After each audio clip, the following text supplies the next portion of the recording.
বাংলাদেশ কি এই মুহূর্তে কোনো যুদ্ধ অ্যান্টিসিপেট করছে, বা উনি কি ভাবছেন যে বাংলাদেশের চারদিকের যে পরিস্থিতি তাতে বাংলাদেশ কোনো না কোনো একটা যুদ্ধের অংশ হয়েও যেতে পারে?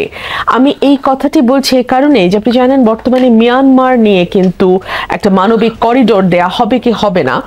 সরকার প্রাথমিকভাবে বলেছিল যে অ্যান্টনিও গুতেরেস তিনি তার যখন ভিজিটে এসেছিলেন তখন তিনি বোধহয় এই ব্যাপারে সরকারের সঙ্গে দফায় দফায় আলোচনা হয়েছে তারপর থেকে, এবং আমাদের পররাষ্ট্র উপদেষ্টা যেটা বলেছেন সেটা হচ্ছে যে জাতিসংঘের এক রকমের অনুরোধেই সরকার নীতিগতভাবে সিদ্ধান্ত এসছে যে একটা মানবিক করিডোর দেয়া যায়, তবে তার শর্ত কি কি হবে সেই বিষয়গুলো উনি এই মুহূর্তে ডিসক্লোজ করতে চাননি।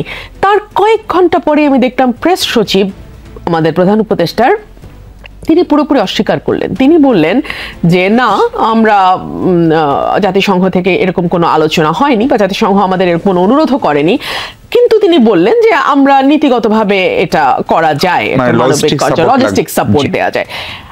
উনি যদি জাতিসংঘ থেকে এরকম কোনো অনুরোধ না এসে থাকে তাহলে পররাষ্ট্র উপদেষ্টা সেটি বললেন কি করে?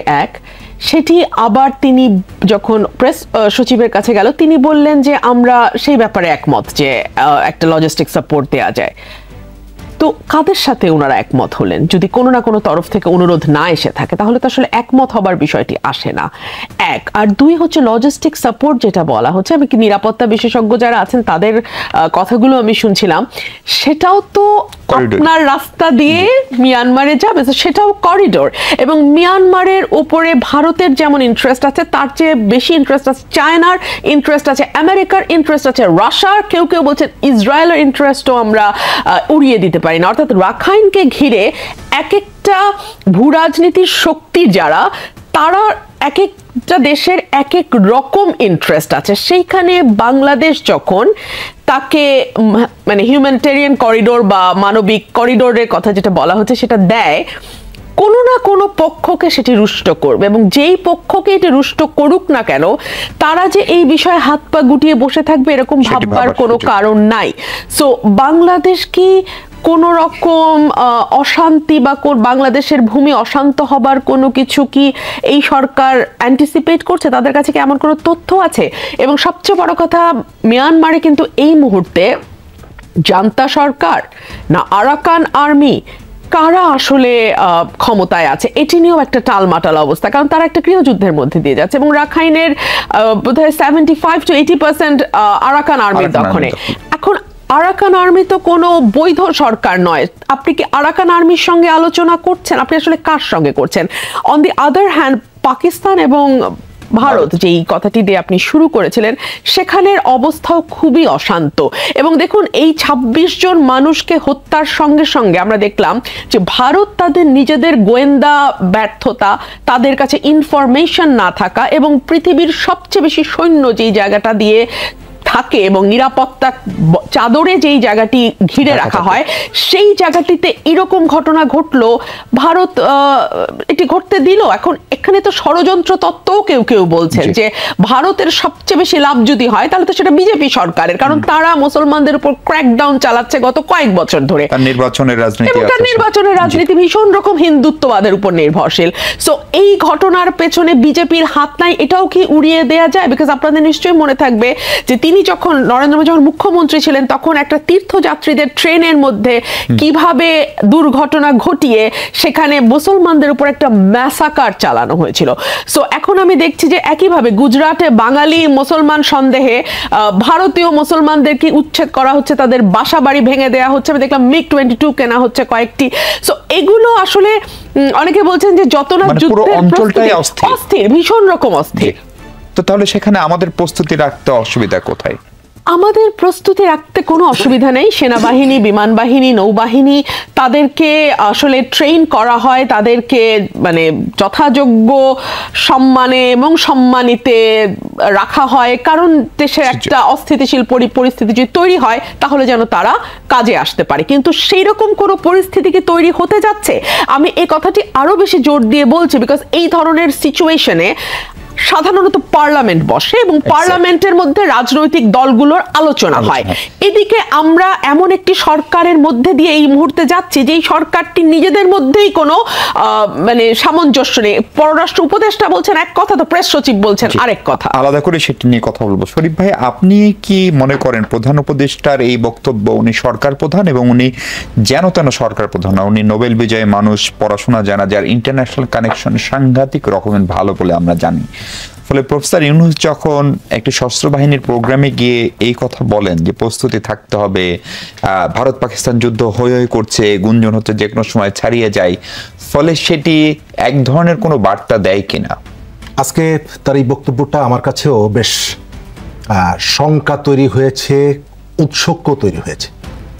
তার জায়গা থেকে এই ধরনের একটা তথ্য দেওয়া এবং খুব গুরুত্বপূর্ণ একটা প্রোগ্রামে অংশগ্রহণ করে, এই যে যুদ্ধটা কি বাইরের কারোর সঙ্গে নাকি ভেতরের নিজেদের মধ্যে নিজেদের?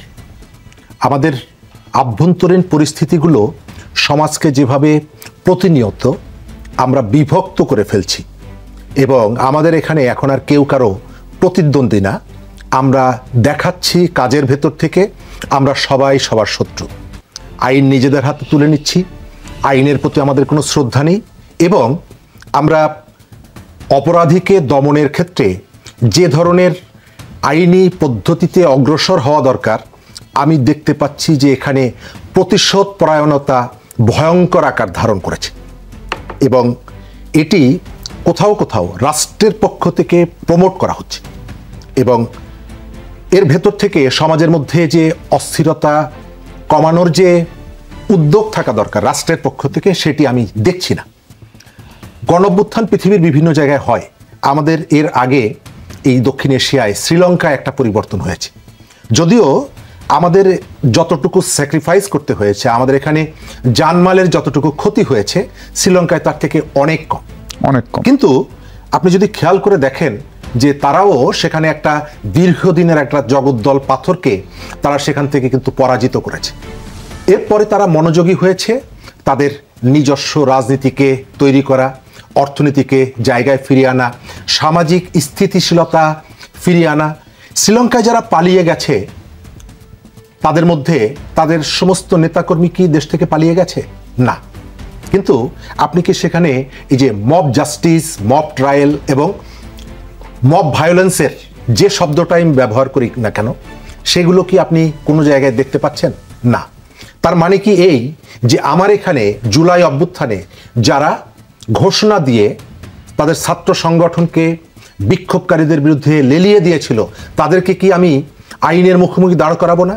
অবশ্যই করাবো, 10 বার করাবো, 70 বার করাবো। কিন্তু এটিকে ব্যবহার করে সমাজের মধ্যে যে আইনের শাসনের বিপরীতে শাসকের আইনকে এস্টাবলিশ করার যে প্রবণতা গত 9 মাস ধরে, আমি কিন্তু এটি বন্ধ করার এখন পর্যন্ত চেষ্টা করছি না।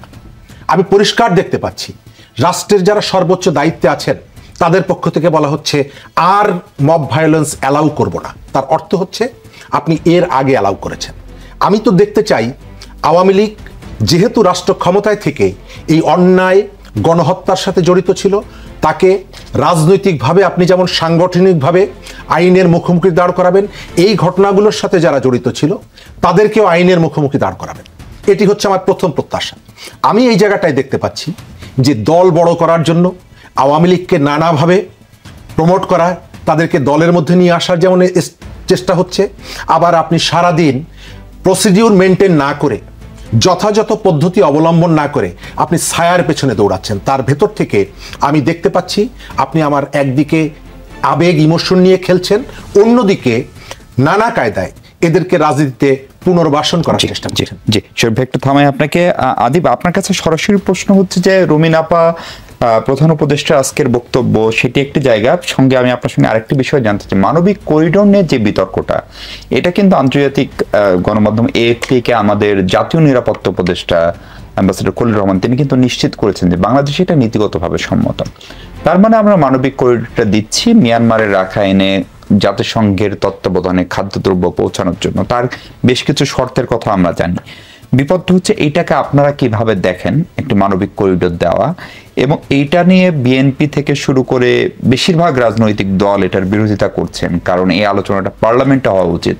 যেহেতু পার্লামেন্টে নাই, অন্তত রাজনৈতিক দলগুলোর সঙ্গে আলোচনা করা উচিত ছিল, কারণ এটা একটা ইন্টারিম গভর্নমেন্ট। আপনারাও সেটা মনে করেন কিনা মানবিক করিডোর? দেখি যে এখানে গত বেশ কয়েক বছর ধরে তো মিয়ানমারে অশান্ত, এখানে অনেকগুলো পক্ষ আছে, আরাকান আর্মি, তারপর হচ্ছে মিয়ানমারের জান্তা সরকার, এবং এর বাহিরে আরো অনেক আরসা বা নানা ধরনের ফ্যাক্টর আছে। বিষয় যেটি হচ্ছে যে প্রথমত সরকারের মধ্য থেকে যে জিনিসটি খুবই অপ্রত্যাশিত এবং খুবই দুঃখজনক, সেটা হচ্ছে যে সরকারের ভিতর আমাদের কাছে মনে হচ্ছে রাজনৈতিক এবং ভূরাজনৈতিক বিষয়গুলো সমন্বিতভাবে বিশ্লেষণ করে সিদ্ধান্ত পৌঁছানোর মতন লোকের খুব ঘাটতি মনে হচ্ছে। অনেক লোক তো, এবং সেটির কারণটি হচ্ছে যে আপনি দেখেন যেখানে পররাষ্ট্র সচিব বলেছে নীতিগত সিদ্ধান্ত, পররাষ্ট্র উপদেষ্টা বলেছে নীতিগত সিদ্ধান্ত হয়েছে, আবার প্রেস সচিব এসে বলেছেন সিদ্ধান্ত হয়নি।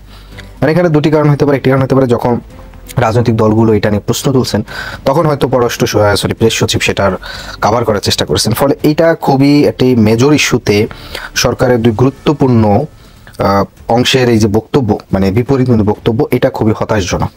এবং একই সাথে আমরা যেটা দেখি যে পুরো গভর্নমেন্টের, মানে এটা যদি আমি প্রশ্ন করি যে আসলে গভর্নমেন্টকে চালায়, তাহলে এই প্রশ্নটা আসলে অত্যুক্তি হবে না। কারণ আপনি দেখবেন প্রধান উপদেষ্টার যে পুরো প্রেসের যে একটা সেট আপ আছে 6 থেকে 7 জনের, তারা এক সময় এক এক রকম ডিরেকশন দিচ্ছেন, উপদেষ্টারা তারা তাদের মতন করে বলতেছেন, এক উপদেষ্টা কি বলছেন আরেক উপদেষ্টার হচ্ছে সেটার খোঁজ থাকছে না, সে এই বিষয়ে কি কমেন্ট করছেন। ফলে এই যে নানাবিধ হচ্ছে যে মানে সমন্বয়হীনতা, এটা খুবই আমাদের জন্য খুবই হতাশজনক। মানবিক করিডোরের বিষয়ে যে বক্তব্য সেটি হচ্ছে যে দেখেন, ভালো কাজও অনেক সময় অন্যের কনসার্ন না নেওয়ার ফলে সেটা কিন্তু খারাপ হতে পারে, বুমেরাং হয়। আবার সবাই মিলে সম্মিলিতভাবে যদি খারাপ বা বিপদের সিদ্ধান্ত নেয় তখন সম্মিলিতভাবে কিন্তু সেটাকে আবার ওভারকাম করা যায়। অন্তর্বর্তী সরকারের প্রথমে উচিত ছিল যে এই বিষয়ে সিদ্ধান্ত নিতে হলে, এবং তারা যেভাবে স্টেটমেন্ট দিয়েছিল যে রোহিঙ্গা প্রত্যাবর্ষণের তারা চেষ্টা করবে, জাতিসংঘের মহাসচিবকে নিয়ে আসলো, এর পরবর্তীতে ছিল সকল রাজনৈতিক দলগুলোর যেভাবে ভিতরে যেভাবে সংস্কার নিয়ে হচ্ছে, যেভাবে ঐক্যমত কমিশন করছে রাষ্ট্রের বিভিন্ন ছোট ছোট বিষয়গুলো, ফলে আন্তর্জাতিক এরকম একটা গুরুত্বপূর্ণ ইস্যুর জন্য আগে উচিত ছিল সকল রাজনৈতিক দল, শুধু দল না, এখানকার যারা ভূরাজনৈতিক বিশেষজ্ঞ আছেন, এক্সপার্টিজ আছেন, তাদের সাথে বসে একটা সম্মিলিতভাবে একটা সিদ্ধান্ত, একটা কনসেনসাস তৈরি করা। তাহলে যেটা হতো কি, যে সবাই যেহেতু কনসার্ন থাকতো, ফলে এটা যদি বিপদও হতো এটাকে কিন্তু সবাই ঝাঁপিয়ে পড়তো। এই যে সমন্বয়হীনতাটা, এটা আমাদের জন্য খুবই ক্ষতিকর হবে। আর পৃথিবীর ইতিহাসে দেখা গেছে যতগুলোই মানবিক করিডোর হয়, দিন শেষে এটা অনেক সময় মানবিক আর থাকে না, এটা যারা দেয়, ওই যে একটা কথা আছে না, যে ধরেন ঝিনুক তো আলটিমেটলি কষ্ট করে মুক্তা ফলায়, কিন্তু আবার দিন শেষে তার এটার জন্য ক্ষতি হয়। তো মানবিক করিডোর বাংলাদেশ দিবে, কিন্তু এইটার সাফার আবার বাংলাদেশকে কত বছর পোহাতে হবে কিংবা নানাবিধ প্রশ্ন থেকে যায়। 2018 সালে আমরা যেটা দেখলাম যে রোহিঙ্গাদের মানবিক কারণে আপনার হচ্ছে আশ্রয় দেওয়া এবং পরবর্তীতে হচ্ছে নানা ধরনের হচ্ছে সেটা নিয়ে এখন আন্তর্জাতিক জায়গায়। আমার কাছে মনে হচ্ছে যে বাংলাদেশের এখন সময় উচিত, বাংলাদেশের মানুষ খুবই আত্মমর্যাদা সম্পন্ন, এখানে বাংলাদেশের আন্তর্জাতিক সম্পর্কটা অবশ্যই বাংলাদেশের মানুষের মর্যাদা এবং সমান হতে হবে। শুধুমাত্র এখানে একটা পয়েন্ট সেটা হচ্ছে যে প্রতিবেশী রাষ্ট্র কিংবা পরাশক্তি রাষ্ট্রগুলোর স্বার্থ বিবেচনা করে, সেটা দিল্লি হোক, সেটা ওয়াশিংটন হোক, সেটা বেইজিং হোক, সেটা রাশিয়ার মস্কো, যে রাষ্ট্রেরই স্বার্থ হোক না কেন, কোনো দেশের স্বার্থের সাথে এলাই না হয়ে বরং বাংলাদেশের জনগণের স্বার্থ, স্বাধীনতার স্বার্থ, সার্বভৌমত্বের স্বার্থের দিকে লক্ষ্য রেখে আমাদেরকে সম্মিলিতভাবে সিদ্ধান্ত গ্রহণ করতে হবে।